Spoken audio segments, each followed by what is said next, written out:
সুপ্রিয় শিক্ষার্থীরা, আসসালামু আলাইকুম। কেমন আছো তোমরা? আশা করি পরিবারের সবাইকে নিয়ে ভালো আছো। আমি মোসাম্মদ মেরিয়া খাতুন, সহকারী শিক্ষক, সাভার ক্যান্টনমেন্ট বোর্ড, বালক উচ্চ বিদ্যালয়। শিক্ষার্থীরা, শুরু করতে যাচ্ছি বাংলা প্রথম পত্র, যেটি নবম, দশম ও এসএসসির ক্লাস সংযুক্ত আছে। আলোচনা করতে যাচ্ছি ৭১-এর দিনগুলি। জাহানারা ইমাম রচিত ৭১-এর দিনগুলি আসলে একটি দিনপঞ্জির অংশ। শিক্ষার্থীরা, আমরা যে প্রতিদিন ডায়েরি লিখে থাকি আধুনিক ইংরেজি নাম দিনপঞ্জির, সেটি আসলে ডায়েরি বলা হয়। তো ৭১-এর দিনগুলি লেখক জাহানারা ইমাম ১৯২৯ সালের ৩ মে মুর্শিদাবাদের সুন্দরপুর গ্রামে জন্মগ্রহণ করেন। তার পিতার নাম সৈয়দ আব্দুল আলী, তিনি ডেপুটি ম্যাজিস্ট্রেট ছিলেন। তিনি ১৯৪৭ সালে কলকাতার লেডি ব্রেবোর্ন কলেজ থেকে বিএ পাশ করেন এবং পরে ঢাকার সিদ্ধেশ্বরী গার্লস স্কুলে প্রধান শিক্ষকের দায়িত্ব পালন করেন। এ সময় তিনি ঢাকা বিশ্ববিদ্যালয় থেকে বিএড ও বাংলায় এমএ ডিগ্রি লাভ করেন এবং ঢাকা টিচার্স ট্রেনিং কলেজে অধ্যাপনা করেন। ১৯৭১ সালে মুক্তিযুদ্ধের সময় তার প্রথম সন্তান রুমি যোগদান করেন। রুমি ও তার সহযোগিতাদের বিভিন্ন অপারেশনে জাহানারা ইমাম সহযোগিতা করেন এবং তাদের আশ্রয়, খাদ্য যোগান, গাড়িতে অস্ত্র আনা নেওয়া, যুদ্ধক্ষেত্রে সংবাদ পৌঁছে দেওয়া, খবর আদান প্রদান, এই সমস্ত কিছুতে উনি অংশগ্রহণ করেন। তবে যুদ্ধের শেষ দিকে রুমি শহীদ হন। তাই জাহানারা ইমাম আমাদের শহীদ জননী। মুক্তিযুদ্ধের উপর এরকম স্মৃতিচারণমূলক তার অসাধারণ গ্রন্থ আরো আছে। সেটি হচ্ছে গজ কচ্ছপ, প্রবাসের দিনগুলি, সাতটি তারার ঝিকিমিকি, ক্যান্সারের সঙ্গে বসবাস। তবে ৭১-এর দিনগুলি হচ্ছে সবচেয়ে বেশি সমাদৃত। ১৯৯৪ সালে ২৬ জুন ইনি মারা যান। তো প্রথমে আসলে এখানে প্রতিদিনের যে রোজ নামচা, সেগুলো মোটামুটি উনি যেগুলো গুরুত্বপূর্ণ সেগুলি তুলে ধরেছেন। ১৩ এপ্রিল মঙ্গলবার ১৯৭১ সালের উনি বর্ণনা দিয়েছেন। তার মধ্যে থেকে আমরা এত বড় আলোচনা করতে গেলে আমাদেরও সময় লাগবে। তো কিছু কিছু অংশ আমরা টিকার মতো করে তুলে নিয়েছি। এর মধ্যে ১৩ মে একটি কথা বলেছে যে উনি মাছ খাওয়া বাদ দিছে। ওইদিন বৃষ্টি ছিল, কোথায় যাবে শ্বশুরকে নিয়ে, সেগুলো ভাবনা চিন্তা করছেন। তো এর মধ্যে থেকেই তার যে ভাইপো করিম, সে বলল যে আজকে ঢাকার মানুষ বাইরে গেলে গুলি করে মারছে, আর সেখানে প্রচুর লাশও আছে। তো সেই লাশের গন্ধের জন্য আসলে জাহানারা ইমাম মাছ খাওয়া বাদ দিয়েছে। কারণ সদরঘাট এবং সোয়ারীঘাটে হাজার হাজার মানুষ মেরে বুড়িগঙ্গা নদীতে ভেসে দিয়ে যাচ্ছিল। পরবর্তী হচ্ছে ১০ মে। ১০ মে হচ্ছে বাগানের দিকে উনি নজর দিছে। ওনার একটি বাগান ছিল, সেই বাগানটি উনি দেখভাল করতেন। তো সেখানে বিভিন্ন রকমের তোমার ফুলের গাছ ছিল, কনি ব্রেঞ্চ, এনাহার্ডনেস, তারপরে পিস, সিমন, ল্যাভেন্ডার, হলুদ বুকানিয়া, এই সমস্ত আর কি। তো বলছে যে পিসের গাছটাই কেবল পিস আসছে, কিন্তু আসলে পিস মানে শান্তিকে বোঝানো হয়েছে, কিন্তু আসলে সারা দেশের কোনো শান্তি ছিল না। আরেকটি হচ্ছে দেশের কিছুই স্বাভাবিক চলছে না, যে যুদ্ধ অবস্থা। কারণ পাকিস্তানি হানাদার বাহিনীরা তারা হামলা করে ঢাকার নগর জীবন এবং সারা দেশকে বিপর্যস্ত করে ফেলে। তাই কোনো কিছুই আসলে স্বাভাবিক ছিল না।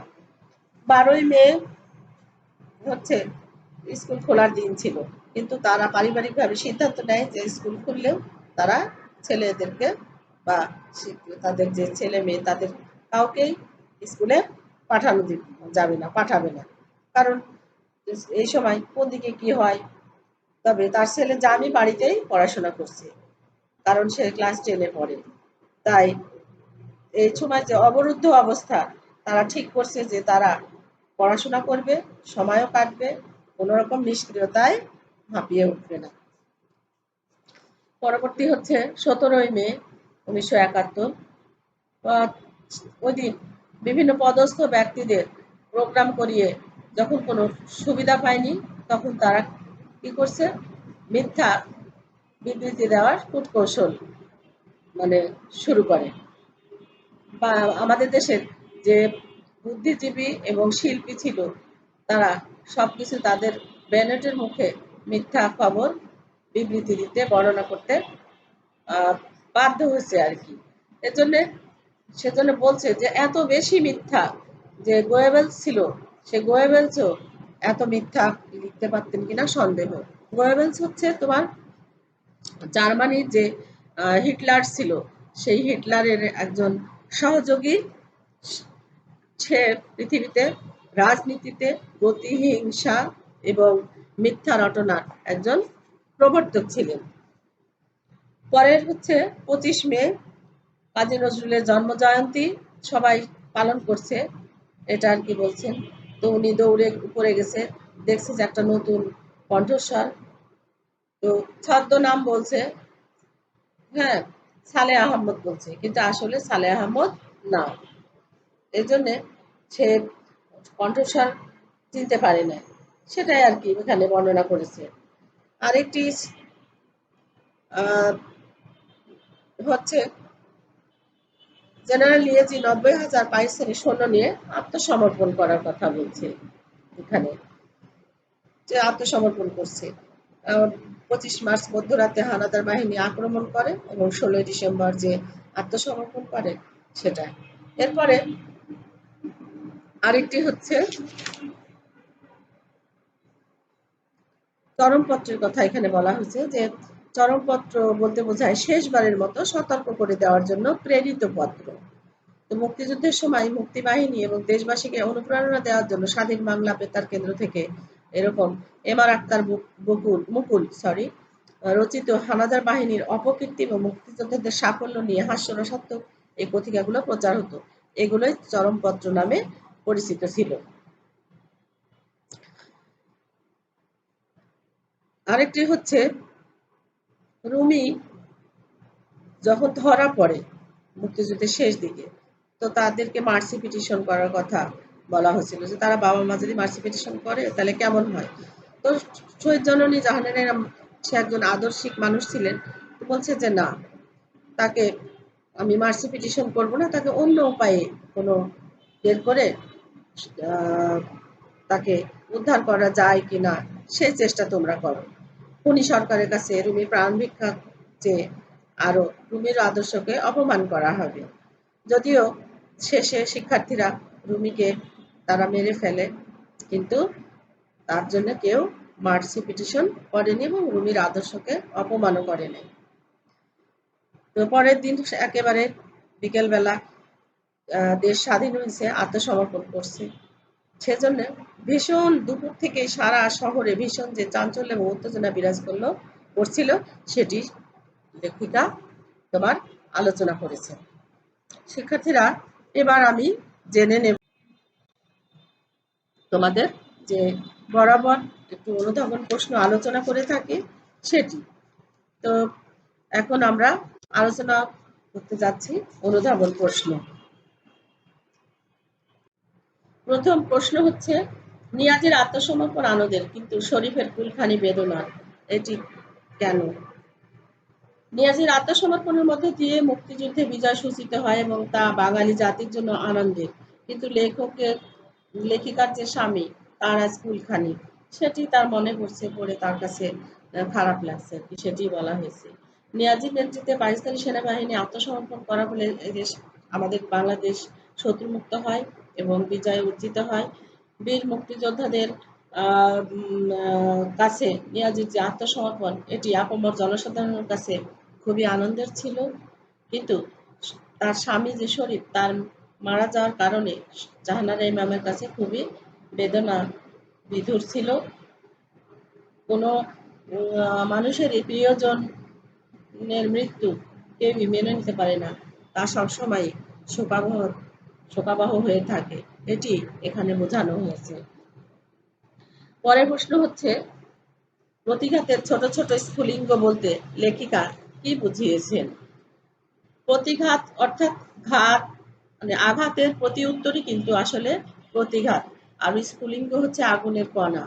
এখানে জাহানারা ইমাম মুক্তিযুদ্ধের প্রথম দিকে মুক্তিবাহিনীর যে ছোট ছোট প্রতিরোধ করেছিলেন, এটি আর কি বুঝিয়েছেন। মুক্তিযুদ্ধের সময় স্বাধীন বাংলা বেতার কেন্দ্রের প্রত্যেকটা অনুষ্ঠানই কিন্তু উনি শুনতেন।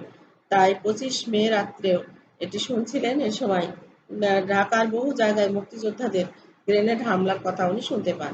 আর বাঙালি মুক্তিযোদ্ধাদের এই যে প্রতি উত্তর যে আঘাত, এটিকে উনি প্রতিঘাত হিসাবে উল্লেখ করেছেন এবং মুক্তিযোদ্ধাদের যে আশা জাগানোর যে প্রতিরোধের বিষয়, সেটি এখানে আসলে প্রকাশ পেয়েছে।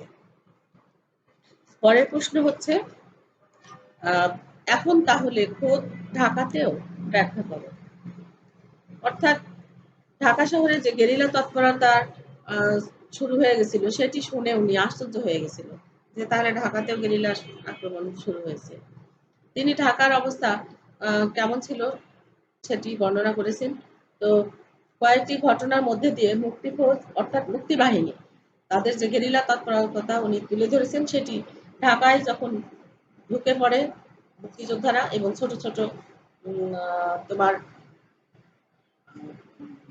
গেরিলা আক্রমণের মাধ্যমে পাকিস্তানি বাহিনীকে মানে সন্ত্রস্ত করে তুলে তারই বর্ণনা দিয়েছেন। এখানে দিতে গিয়ে এই কথাটি উনি বলেছেন। অর্থাৎ পাকিস্তানি মিলিটারিরা অবরুদ্ধ ঢাকা শহরে মুক্তিবাহিনীর যে তৎপরতা, এটি তার কাছে মনে হচ্ছিল যে আসলে কি পারছে, তার কাছে অবিশ্বাস লাগছিল আর কি।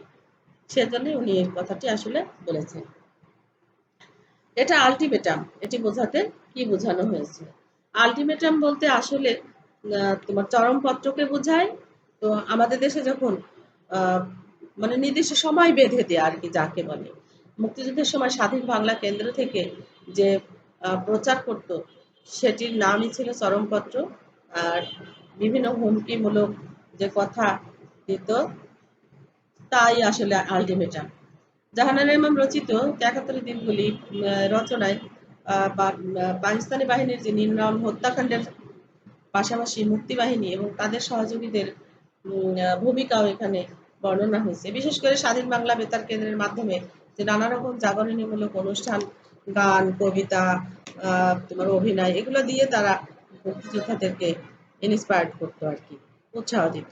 তেমনি একটি অনুষ্ঠান ছিল চরমপত্র। সেখানে পত্রিকা পাঠ করে শোনানো হতো। একদিনের প্রোগ্রামে পাকিস্তানি বাহিনীর আলটিমেটাম দেওয়া হলে লেখিকা তা বুঝতে পারে নাই, যেটা আসলে মানে এটি আসলে ছদ্ম। শিক্ষার্থীরা, আমি নিজেও শুনছি যে স্বাধীন বাংলা বেতার কেন্দ্র থেকে কিন্তু ছদ্মবেশে একটি গান গাওয়া হতো দেশে। সেই গানটি শুনেই তখন কিন্তু এরকম আমাদের মতো আধুনিক যোগাযোগ ছিল না, কিন্তু তারা বুঝে যেত যে কোন ক্যাম্পে থেকে কোন ক্যাম্পে যাওয়া লাগবে, ক্যাম্প বদল করা লাগবে না অপারেশন হিসাবে। এই গান, কবিতা, এগুলোর মধ্যেই নাকি তার একটা ইঙ্গিত থাকতো। এটি আমি একটি পেপারে পড়েছিলাম, শুনেছি। তাই এইখানে আলটিমেটাম বলতে এখানে চরমপত্র বা নির্দিষ্ট সময় শেষবারের মতো বেঁধে দেওয়াকেই বোঝায়। লেখিকার হঠাৎ বাগান করার কথা মনে পড়ল কেন? মুক্তিযুদ্ধের সময় মানুষ আসলে অনেক সময় যদি মানসিক হতাশা, মানসিক চিন্তা, দুশ্চিন্তা, টেনশন কাজ করে, তখন কিন্তু মানুষ কাজ খুঁজেও বেড়ায় সেটিকে ভুলে থাকার জন্য। তো এখানে জাহানারা ম্যামের বাগান করার শখ ছিল আগে থেকেই। তাই ওনার মনে পড়ছে যে ঠিক আছে, বাগানের দিকে অনেকদিন তো নজর দেওয়া হয়নি, যার জন্যে বাগান করা, বাগানের দিকে ভুলে বাগানের দিকে নজর দিলে, কাজ করলে হয়তো কিছুটা ভুলে থাকা যাবে মনের কষ্ট। এজন্যই উনি বাগান করার কথা মনে পড়েছিল। অবরুদ্ধ নিষ্ক্রিয়তায় ওরা হাঁপিয়ে উঠবে না। অর্থাৎ এটি হচ্ছে অবরুদ্ধ নিষ্ক্রিয়তা। জাহানারা ইমামের যে ছোট ছেলে, তাদেরকে যে স্কুল খুললেও স্কুলে না যেতে দেওয়ার যে একটি বাস্তবতা, সেটি আর কি এখানে বলা হয়েছে। তো তারা আসলে যদি দলগতভাবে অর্থাৎ গ্রুপ করে কয়েকজন ছেলে পেলে স্কুলে গেল না, কিন্তু তারা গ্রুপ করে বসে বসে তারা পড়াশোনা করলো, তাতে তাদের কি হবে, একটু গল্পগুজবও হবে আর সময়ও কাটবে। এর জন্যেই জামি ও তার বন্ধুরা কি করে, তারা একাকিত্বে ভুগবে না বা কোনো বাজে নেশায়ও এই সময় মানুষ জড়িয়ে পড়ে, সেটিও হবে না। এই কথাটি আসলে লেখিকা বুঝিয়েছেন। একবার যখন এদেশে কাদায় পা ডুবেছে আর রক্ষে নেই। শিক্ষার্থীরা, এটি আসলে মুক্তিযোদ্ধাদের যে পাকিস্তানি বাহিনীর উপর যে হঠাৎ করে জেকে বসা বা চড়াও হওয়া, এটিকে মোটামুটি বোঝানো হয়েছে। তার কারণ হচ্ছে আমাদের দেশে এসে তারা কিন্তু অপরিচিত ছিল। আমাদের দেশ সম্বন্ধে পাকিস্তানি সেনাবাহিনীর কোনো সেরকম আইডিয়া ছিল না, ধারণা ছিল না। যার জন্য তারা যেখানেই গেছে সেখানেই কিন্তু মার খেয়েছে এদেশের মানুষের দ্বারা। ছোট বড় যে যেখানে পেয়েছে তাদেরকে অসহযোগিতা করে এবং মুক্তিযোদ্ধারা সেই সুযোগটি কাজে লাগায়। অর্থাৎ তারা মুক্তি সেনারা তাদের যে প্রতিশোধ স্পৃহা সেটিকে তারা পুরোপুরি কাজে লাগিয়েছে। আর আমাদের দেশের বাঙালিরা জেগে উঠেছে এবং তাদেরকে চরমভাবে ঘায়েল করে, যার জন্যই লেখিকা এই উক্তিটি করেছে। পরবর্তী প্রশ্ন হচ্ছে, এভাবে দ্বিধাদ্বন্দ্বে কেটেছে দুদিন দুরাত। সরি, এটি হচ্ছে দ্বিধাদ্বন্দ্ব, অর্থাৎ কোনো সিদ্ধান্ত নিতে গেলে করবো কি করব না, যাব কি যাব না, এরকম আর কি কথা বলার জন্য এখানে বলা হয়েছে। অর্থাৎ শহীদ জননী জাহানারা ইমামের যে ছেলে ধরে নিয়ে যায় যখন, উনি মুক্তিযোদ্ধা ছিলেন, তো রুমির জন্য যে মার্সি পিটিশন করবে কি করবে না এ নিয়ে উনি একটা দ্বিধাদ্বন্দ্বের দোলাচলে ভুগছেন। পরমা অবশ্য যদিও উনি প্রাণ ভিক্ষা চায়নি, তার মা হিসাবে তার কষ্টও লাগছে নিজের গর্ভজাত সন্তান, কিন্তু বলছি তোমরা তাকে অন্যভাবে মুক্ত করার চেষ্টা করো, মার্সি পিটিশন করবো না। মার্সি পিটিশন করলে রুমির আদর্শকেই অপমান করা হবে। এই সমস্ত ভাবনা ভাবতে ভাবতেই তার দ্বিধাদ্বন্দ্বে 2 দিন 2 রাত কেটে গেছে আর কি। পরের প্রশ্ন হচ্ছে, ধরনী দ্বিধা হও। অনেক সময় আমরা অনেক যে মুক্তিযুদ্ধের সময় যারা না দেখে পাকিস্তানিদের বিবৃতিতে সই করতে বাধ্য হয়েছে তাদেরকে আর কি এখানে লজ্জায় কথাটা বলা হয়েছে, যে তারা অর্থাৎ যখন তারা বাধ্য করছে এদেশের বুদ্ধিজীবী এবং শিল্পীদের নাম দিয়ে যে বিবৃতি বের করেছিল এবং তাদেরকে অস্ত্রের মুখে যে সই করতে বাধ্য করাইছিল, সেটি মানে কাগজে এই মিথ্যা বিবৃতি অর্থাৎ পেপারে উনি দেখে এই মন্তব্যটি করছে যে লজ্জায় আর কি স্তম্ভিত হয়ে গেছে মানুষ, যখন খুব লজ্জা ঢাকার বা অবাক হওয়ার যে প্রবণতা সেটি যদি খুব বেশি হয়ে যায় তখন মানুষ বলে যে ধরনী দ্বিধা হও। অর্থাৎ তখন আর কিছু করা থাকে না, তখন মানুষ প্রকৃতিকে সাক্ষী আর কি। লেখিকা মাছ খাওয়া বাদ দিয়েছিলেন কেন? কারণ ছোয়ারি এবং সদরঘাটে প্রচুর লাশ ভেসে যাচ্ছিল দেখে শুনে সে আর মাছ খায়নি। অর্থাৎ মুক্তিযুদ্ধের সময় পাকিস্তানি সেনাবাহিনীর লোকেরা নির্বিচারে সাধারণ মানুষকে হত্যা করেছে এবং নদীতে ভাসায় ভাসায় দিছে। সেই লাশগুলো পচে গলে দুর্গন্ধ শুরু হয় এবং সেখানে সে মাছ খাওয়ার মতো ছিল না বলে লেখিকা মাছ খাওয়া বাদ দিয়েছিল। রুমিকে মুক্ত করার জন্য রুমির বাবা মা মার্সি পিটিশন করেননি কেন? আমরা আগেই বলেছি যে রুমির আদর্শের প্রতি সম্মান দেখিয়ে তার বাবা মা মুক্তির জন্য মার্সি পিটিশন করেনি। তারা বারবার বলেছে যে আমরা তাকে, যেহেতু সে একজন মুক্তিযোদ্ধা, আমরা তার গর্বিত বাবা মা। কিন্তু পরবর্তীতে যখন দুর্ভাগ্যক্রমে রুমি ধরা পড়েন তখন তাকে বাঁচাতে অনেকেই তাকে পরামর্শ দেন যে প্রাণ ভিক্ষার চেয়ে আবেদন করুন। তো তারা তখন বলছে যে দেশাত্মবোধের যে আদর্শের অপমান হবে রুমি, সেটি তারা কিছুতেই মেনে নিতে পারবে না। তাকে মুক্ত করার জন্য অন্য কোনো পথ থাকলে তারা চেষ্টা করতে বলছে, কিন্তু তারা মার্সি পিটিশন করে নাই। পরের প্রশ্ন হচ্ছে, সারা দেশ থেকে পিস উধাও। শিক্ষার্থীরা, আমরা আলোচনার সময় বলছিলাম যে পিস শব্দের অর্থ হচ্ছে শান্তি। তো শান্তি ছিল না বলে সে লেখক এখানে বলছে যে পিস ফুলের কলি আসছে, ফুলও ফুটবে, কিন্তু সারা দেশ থেকে কোনো পিস নাই, অর্থাৎ শান্তি নাই। তাই তিনি বাগানের যে ফুল গাছের আলোচনা করেছেন তার সেগুলো পরিচর্যা করতে পারেনি, কিন্তু একটি পিস প্রজাতির ফুলের গাছ ছিল, তাতে কলিও এসেছিল, তাই উনি যুদ্ধ বিধ্বস্ত দেশে শান্তি ছিল না বলে এটি মন্তব্য করেছেন। সদরঘাট ও সোয়ারীঘাটে দাঁড়ানো যাচ্ছিল না কেন? আমরা এটিও আগে বলেছি মাছ খাওয়ার প্রসঙ্গে। সদরঘাট এবং সোয়ারীঘাটে পাকিস্তানি সেনাবাহিনীরা নিরীহ মানুষ মেরে সব নদীতে ভাসিয়ে দিচ্ছিল এবং সেখানে সেই প্রচুর লাশ যে পচে গলে দুর্গন্ধ শুরু হয়েছিল, সেজন্য ওখানে আর দাঁড়ানো যাচ্ছিল না। পরের প্রশ্ন হচ্ছে, চোখের জলে ভাসতে ভাসতে আমিও শরীফের মতকে সমর্থন করেছি, মতটি কি ছিল আসলে? আমরা জানি প্রত্যেক মা তার সন্তানকে অনেক ভালোবাসে শিক্ষার্থীরা। তো যখন মুক্তিযোদ্ধা রুমি ধরা পড়ে যায় পাকিস্তানিদের হাতে, তখন সবাই তাকে অনেকেই আর কি বিভিন্ন রকম বিভিন্ন মানুষ পরামর্শ দেয়, ওনারও কষ্ট লাগছে যে কি করা যায়। তো কেউ কেউ বলছে মার্সি পিটিশন করতে, কিন্তু মার্সি পিটিশন করলে রুমির আদর্শের অপমান হবে বলে তারা মার্সি পিটিশন করতে চায় নাই। তো তার স্বামী যে শরীফ, সে ওই একই মতে ছিলেন, কিন্তু মা হিসাবে তার যে কষ্ট, সেই কষ্টটা সে কান্নাকাটি করছে। তাই এখানে বলছে যে আমিও চোখের জলে ভাসতে ভাসতে রুমির প্রাণ ভিক্ষা চাওয়ার পক্ষে ছিলাম না, স্বামীর সিদ্ধান্তকে সমর্থন করেন। পরের প্রশ্ন হচ্ছে,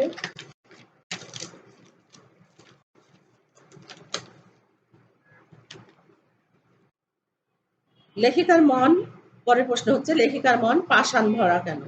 পাষাণ বলতে আমরা আসলে পাষাণ শব্দের অর্থ হচ্ছে পাথর। পাকিস্তানি হানাদার বাহিনী আক্রমণের কারণে ঢাকা শহর থমথমে হয়ে যায়, লেখিকার মনটাও পাষাণ ভরা হয়ে গেছে। এখানে বলা হয়েছে যে ঢাকা শহরের জীবনযাত্রা আসলে তখন স্থবির হয়ে পড়ে, থমথমে, কারোর সাথে কারো যোগাযোগ নাই, কেউ কারো বাসায় যায় না, কেউ কারো খোঁজ খবর রাখে না, মানুষ যে যেখানে যেভাবে পারে নিরাপদে আশ্রয় নিতে থাকে। লেখিকাও আশঙ্কা করছেন যে তার জীবনেও কি সত্যি সত্যি কোনো দুর্যোগ নেমে আসবে কিনা, তাই তার মন ভারী ছিল। জামি স্কুলে যাচ্ছে না কেন? শিক্ষার্থীরা, আমরা জানি যে জামি স্কুলে যাচ্ছে না এ কারণেই স্কুল খুলে দিয়েছে সরকার, কিন্তু দেশ জুড়ে যে একটা যুদ্ধের অবস্থা, চারপাশে হতাশা, বিশৃঙ্খল অবস্থা, এই এই এই কারণেই আর কি জামি স্কুল খুললেও স্কুলে যাচ্ছিল না। অর্থাৎ পাকিস্তানি হানাদার বাহিনী যে ধ্বংসলীলা চলছিল ওই সময়, সেই সময় সরকার জোর করেই কিন্তু স্কুল কলেজ খোলা রাখছে, যাতে মানুষ বা বাইরের বিশ্ব, অর্থাৎ বহির্বিশ্ব জানে যে না, সবকিছুই ঠিকঠাক আছে। এই যে একটা অবস্থা, সেখানে মানুষের কিন্তু আসলে নিরাপত্তা ছিল না, যার জন্যই লেখিকার স্বামী বলছে, আগে থেকে ঠিক করে রাখছিল যে স্কুল খুললেও স্কুলে যাওয়া হবে না। বুদ্ধিজীবী ও শিল্পীদের ভয় দেখিয়ে যে বিবৃতপত্র সই করানোর কারণ কি? বুদ্ধিজীবী ও এদের ভয় দেখে সই করানোর কারণ, তাতে বহির্বিশ্ব, আগেই বলেছি যে বিদেশি বা বহির্বিশ্বদের কাছে দেশের পরিস্থিতি স্বাভাবিক আছে, এটিকে প্রমাণ করানোর জন্য তাদেরকে আসলে সই করিয়ে নেয়। 1971 সালে যখন যুদ্ধ হয়, যে পাকিস্তানি সেনাবাহিনী নারকীয় যে হত্যাকাণ্ড চালায়, এতে সাধারণ মানুষও কিন্তু প্রতিবাদী হয়ে ওঠে।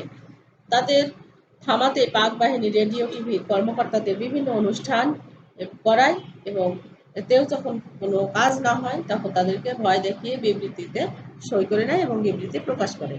স্বাধীন বাংলা বেতার কেন্দ্রের শিল্পীরা ছদ্মনাম ব্যবহার করতেন কেন? ব্যক্তি ও পরিবারের সার্বিক নিরাপত্তার জন্য স্বাধীন বাংলা বেতার কেন্দ্রের শিল্পীরা ছদ্মনাম ব্যবহার করতেন, কারণ তারা যদি তাদের সঠিক নাম বলে দেয় তাহলে তাদের পরিবারের প্রতি জীবনের হুমকি আসতে পারে।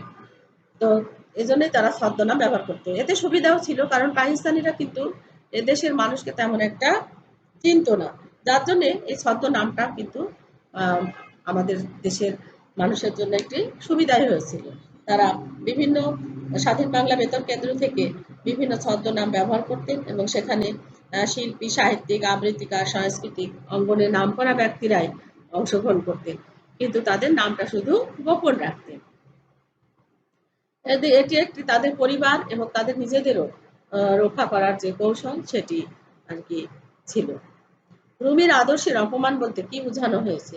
রুমির আদর্শের অপমান বলতে এখানে আমাদের রুমির যে প্রাণ বাঁচানোর জন্য সামরিক জান্তার কাছে তার বাবা মা প্রাণ ভিক্ষা করলে হয়তো সে বাঁচতে পারত, সেটিকেই বোঝানো হয়েছে।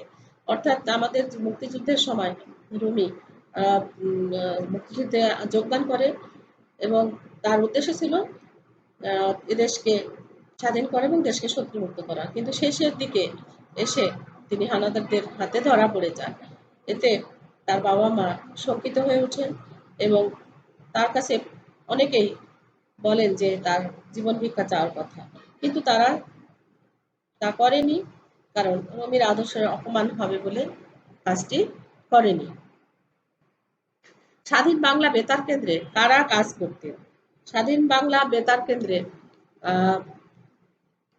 এদেশের শিল্পী, তারপরে আবৃত্তিকার, সাহিত্যিক, দেশপ্রেমিক লোক, এনারা কাজ করতেন। এনাদের কাজ ছিল সেখানে ছদ্মনামে তাদেরকে কেউ সংবাদ পাঠ করতেন, যেমন হাসান ইমাম সংবাদ পাঠ করতেন, তারপরে আলী জাকের, আলমগীর কবির, রথীন্দ্রনাথ রায়, আব্দুল জব্বার, অজিত রায়, ইন্দ্রমোহন রাজবংশী, হরলাল রায়, কথিকা করতেন সৈয়দ আলী আহসান, কামরুল হাসান, ফয়েজ আহমদ, নাটকে ছিলেন রাজু আহমদ ও মাধুরী চট্টোপাধ্যায়। এই আর কি। রুমিকে অন্যভাবে বের করে আনার চেষ্টা হয়েছিল কেন? রুমিকে অন্যভাবে আনার চেষ্টা হয়েছিল কারণ হচ্ছে তাকে যাতে মার্সি পিটিশন করা মানে কি প্রাণ ভিক্ষা চাওয়া, এটি রুমির একটি আদর্শের বিপরীত ছিল দেখেই তাকে অন্যভাবে বের করে আনার চেষ্টা তারা চালিয়েছিল, কিন্তু টাকা শেষ পর্যন্ত অবশ্য হয়নি। তো আরেকটি প্রশ্ন হচ্ছে, তাহলে আর কাদের জন্য রসদ জমিয়ে রাখবো? লেখিকা শেষের দিকে এই কথাটি আর কি বলেছেন যে যেহেতু যুদ্ধ শেষ, তোমার ওই দিন বিকেলেই 16 ডিসেম্বর বিকেলেই নিয়াজি দলে দলে যে সৈন্য নিয়ে সে যে আত্মসমর্পণ করতে যাচ্ছিল, তখন লেখিকা শুনতে পায় যে আজকে সবকিছু শেষ হবে।